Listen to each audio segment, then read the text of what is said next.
Hello, my friends, and welcome back.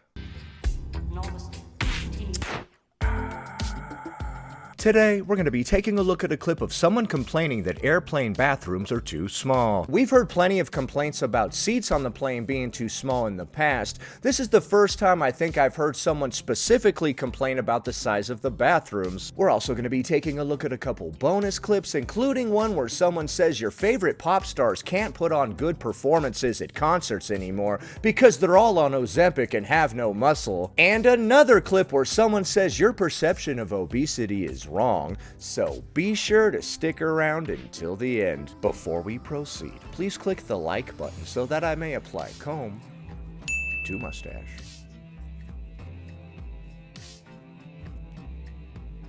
Now, feel free to call me a fat fucking bitch, but this feels too small of a space. The bathroom on the airplane is too small. Okay. It feels too small. Hey. I know I'm big. I know. I take up a lot of space, right? Well, I could see those giant rings not fitting in there. Especially in an airport bathroom, but this is so, like, hey. Like this is two hands. Okay, so we're filming ourselves in the bathroom, while we're sitting down. Hopefully we're not currently using anything. That's it. Man, I'm gonna put you in the sink, and then I'm gonna show you. Okay, let's show this. Pinky, thumb. Even without my fucking nails. Okay, she's showing that going like this and putting her hands like this takes up the entire width of the bathroom. Alright, so maybe you just have like huge hands. No, I'm just kidding. I'm joking. If the bathroom is only that wide, maybe that is a little small, huh? You guys look at that. That's too small. That's too. Right, but is it wider underneath? I feel like it's wider underneath, and then it gets narrow as it comes up to this weird little table thing over here. Is that the case? I don't know. I can't afford to fly anywhere, so. Too small for bathroom. Like, what about mothers? What about, God forbid, another fat person? Like, just even if you're skinny, there's no way that this is comfortable. I haven't had too many issues in the airplane bathroom. They are a little tight. I'm lucky that I can squeeze into here. If I was a millimeter bigger, I would not be able to fit because who is fitting in this? And it's like well, you're currently fitting in there, so everybody your size and smaller, I suppose, is fitting in there. One thing that was like, at least here, my shoulders take up the space, right? But like here, I have to go sideways. How ridiculous. Alright, so Fat Fab Feminist says airplane bathrooms are too small now. I would say that if we can't fit into an airplane bathroom, this might be some kind of red flag. It's probably not the only limitation that we have in our lives. Airlines make everything so tiny so they can cram more people into the plane and make more money, which lowers the cost for all of us. I'm not saying I like it. Honestly, I agree that the bathroom could be a bit bigger. She went like this, and her fingers spanned the entire width of the bathroom. Although that was right here. I don't know if it's wider down here, like below the counter level. I don't know. If I tried to fit into any area, whether it were a seat, a bathroom, a booth, and my body literally couldn't fit into there, I would be concerned. It would be cool if the bathrooms were a little bigger, but I would personally see this as a red flag. The second my body starts touching the sides of a passageway that I'm walking through, I don't automatically think, who the hell did they design this for? I assume they designed it for people. Next. I hope you guys realize that the more your favorite pop stars continue to take Ozempic, the more their stage shows are all going to start to look like Katy Perry's. I realized this was going What's wrong with Katy Perry's stage show? What does that mean? on last year, or maybe the year before, when Miss Erica Jane popped up, real skinny, when the shots were getting popular. You guys remember that? If you don't, let me remind you.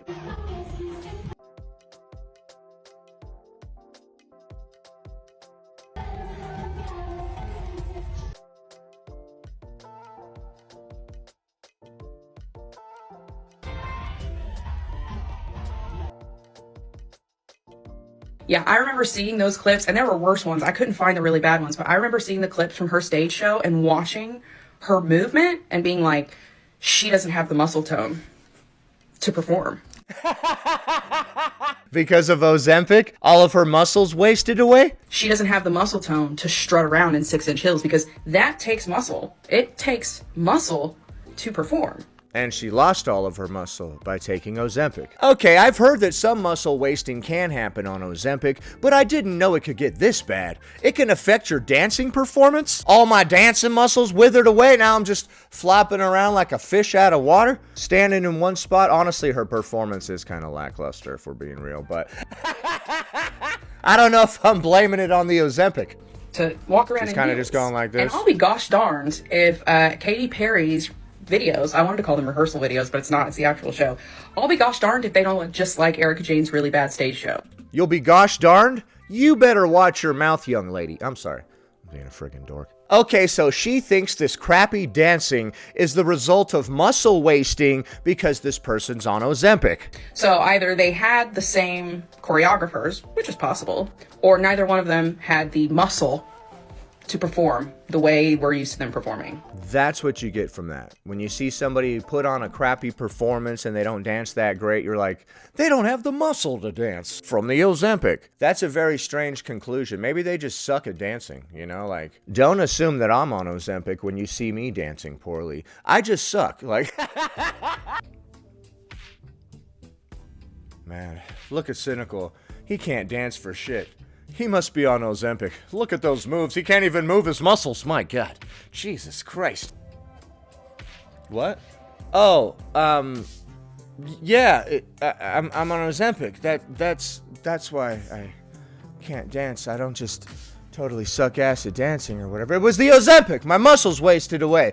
Yeah, that's what happened. You guys probably never heard about that side effect before, huh? Will affect your dancing due to muscle loss. You've heard about muscle loss and muscle wasting before, but I bet you didn't know that it would directly affect your dancing. Still want to take that Ozempic? Sorry. This is not an anti-Ozempic ad. Do whatever you want. It's listed in the side effects like, may fuck up your dancing. No, I cannot take this, The bloody diarrhea and splitting headaches I could deal with, but messing up my dancing, oh no. That's a side effect too far. I'm sorry. No, I'm not. I'm not sorry. None of the things I just mentioned were actual Ozempic side effects. I don't know if I have to say that legally. Probably. Uh-oh, Ozempic. So if you're saving your cash for those Meghan Trainor and Lizzo tickets for next time around, just be ready to be bored. That's all I'm going to say. You're saying that Lizzo is going to dance like this too because she's on Ozempic? This is a really weird take. Like, they can't dance because they're on Ozempic. I have never heard of this. These women are not going to be able to perform the way they used to. They're not going to have the energy, the stamina, the muscles, the bones. They don't have the bones like they used to. Freaking Ozempic took their bones away. God damn it. It's just, this Katy Perry is what performances are going to look like. So get ready. Why do we keep shitting on Katy Perry? Katy Perry's shows are wild. I saw one where she was like riding a dragon and being lifted up with these cables and flying around and all this type of stuff. So I don't know what the heck you're even talking about. Katy Perry puts on a hell of a show from what I've seen. Ready for your favorite Ozempic pop star to give you nothing. Okay, that was a very interesting take that I don't think I've heard before. She says a lot of pop stars these days are putting on crappy performances because they don't have the muscle because it wasted away due to Ozempic. They ain't got the muscle to put on a good performance. It's not that they just suck at dancing and therefore this is the only choreography that we could give them. We can only work with what we have, right? Like if you're a crappy dancer, we're gonna give you moves that you can do. A lot of being a pop star is about the look. The dancing and singing come later. We'll figure that out later. She was very adamant about that too. Like she's like, no, specifically, this is specifically why this is happening. They cannot dance because their muscles wasted away due to Ozempic specifically. Are you sure? Are you sure they don't just suck at dancing? And also, why do we keep crapping on Katy Perry? Everybody's gonna be dancing like Katy Perry these days. You wouldn't want that. Katy Perry's like, what did I do? The hell did I do? Next. What if your perception of who is part of the obesity epidemic is wrong? That would be a trip. My name's Amanda. I'm a PhD candidate in sociology, and I study medical fat phobia. A PhD candidate is a doctoral student who has finished all required classes and passed their qualifying exams. Often called ABD, all but dissertation, this person no longer takes tests. Their new job is to do independent research and write a book-length project called a dissertation. Okay. So something that I see quite frequently is people talking about how, 40% of the United States is part of this so-called obesity epidemic. Or they'll say 70%, because they're including overweight people, are part of this obesity epidemic. Now, mind you, we're throwing out and not talking about the reality that BMI is a very bad measure of body size and body composition. It's fairly accurate for most people, I would say. That's why doctors have been using it for quite a while, I think. But when we're talking about this quote-unquote obesity epidemic, I want you to picture in your mind who you think is part of that epidemic and the body that you would think of when you think of the word obese. Okay, I got it. Did that. Now I want you to Google the word obesity and tell me, does what you think in your head represent the images and the bodies that you see on your Google search? Okay, let us Google the word obesity. Okay, do these bodies represent obesity to me? Yeah, varying levels of obesity. Yes, there are pictures of obese people when I search the word obesity. This is correct. We have a lot of these graphics showing people going from thin to thick, from thinny menage to thicky menage, you know? Does what you think in your head represent the images and the bodies that you see on your Google search? Yeah, those look like obese individuals to me. And if it does, only 9.2% of Americans actually have a body type that fits that amount. What? That fits what amount? You told me to do a search on Google Images for the word obesity, and then you were like, does that represent obesity to you? Is that what it looks like to you? And then you said only 9.4% of people look like that? Americans actually have a body type that fits that amount. That fits that amount. What do you mean? You told me to Google search obesity. Now you're saying only 9.2% of people are actually obese to that level? You don't know what images came up on my screen. This doesn't make any sense. Obesity just means having a BMI of 30 or above. I think she's trying to say that you think of morbid obesity when you think of obesity, but actually people that are just a little overweight are considered obese. If you look at, there's a lot of data out there that you can use, but recently from 2017 to 2018 data from the National Health and Nutrition's Examination Survey found that 30.7% of US adults are in the overweight category.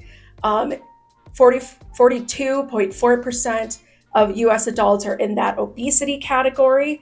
Yes, and it's not surprising or shocking. When I go to the store, I can readily observe this. I used to be able to observe this at Walmart primarily. Now I'm starting to observe this at Costco. And then 9.2% of US adults are within that severe obesity category. Okay, so when I searched obesity, you thought that I was just gonna see severely obese people within my results. And you're like, that's who you think of when you think of obesity, but actually, even if you're a little overweight, they consider you obese. Let's problematize all that language because that also... Problematize? To problematize means to take a commonly accepted concept, belief, or established truth and treat it as a problem. Okay, that is a word.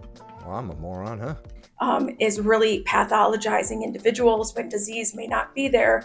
Obesity itself is categorized as a disease, so. Also, really important, is 17.7% of US adults are in that normal or underweight category. Which is it? Normal or underweight? Those aren't the same category, so we shouldn't be combining them together. And something that I think is really interesting and I think is really important is that the imagery that we see or we think of as a representative of this epidemic is not the reality of the bodies that are actually being thrown into this kind of discourse and There are definitely levels to this. A lot of people might think of the morbidly obese when they're thinking of obesity, but that doesn't matter because anybody with a BMI over 30 is considered obese. Whether they want to hear that or not, I know that sometimes it hurts our feelings to hear, but it is what it is. Trying to literally change the classification of the word is not the route to take if we have an issue with being categorized as obese. There are other routes that we can take to try to get ourselves out of this category. Pathologized. And I think it's really important to have everyone reevaluate the perception of who is part of this epidemic. Why do you care so much if other people perceive others as obese or not? Like I said, there are other ways that we can get ourselves out of the category of obese other than trying to change language. And the reality that the vast majority of Americans are thrown into this, which to me tells me that this is an unattainable ideal. No, everybody is just overweight. Just because the average person is overweight or obese doesn't mean that losing weight and getting to a healthy BMI is unattainable. And that body diversity is very much part of the United States. No. If we go back and look at old videos from back in the day, there wasn't a whole lot of body diversity. That only started happening recently. And the world. And again, I think it's very important that we try to change the perception of. Wouldn't it be easier to change ourselves than to change other people's perceptions of us? Like, it's actually a little nutty to go around trying to change other people's perceptions of you. You guys shouldn't perceive me this way. Like, we should just be focusing on changing ourselves and becoming the best version of ourselves, not wasting time getting caught up on how other people perceive us. I don't give a shit how Bob perceives me, okay? I have my own stuff to do. Of who the people are that are being thrown into this epidemic. Okay, so it sounds like perhaps your BMI indicates that you're within this category and you don't like it. It's making you mad. And also, because we perceive the highest weight people as the face of it, what type of stigma are they experiencing because of that? Okay, so I think that she's saying that we're using the term obese a little too loosely, applying it to everyone. She's basically saying when you think of obesity, you're probably thinking of morbidly obese people, but they actually categorize everybody who's even slightly overweight as obese. Isn't that weird? I don't think it's weird. I think the label is accurate. Also, I think it's a waste of time to go around trying to change people's perceptions of us. If I were in the category of obese and I wanted to get myself out of that category, I wouldn't waste time trying to change people's perceptions. I would just work on myself to get myself out of that category. I'm not saying anybody has to, but that would be my approach to getting out of it. So we had a lot of interesting clips in today's video, but what do you think?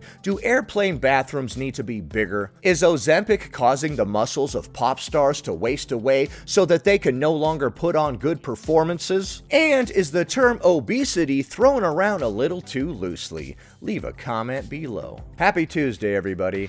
Anyway, that about does it. Thanks for watching, commenting, liking, and subscribing. And I'll see you in the next one.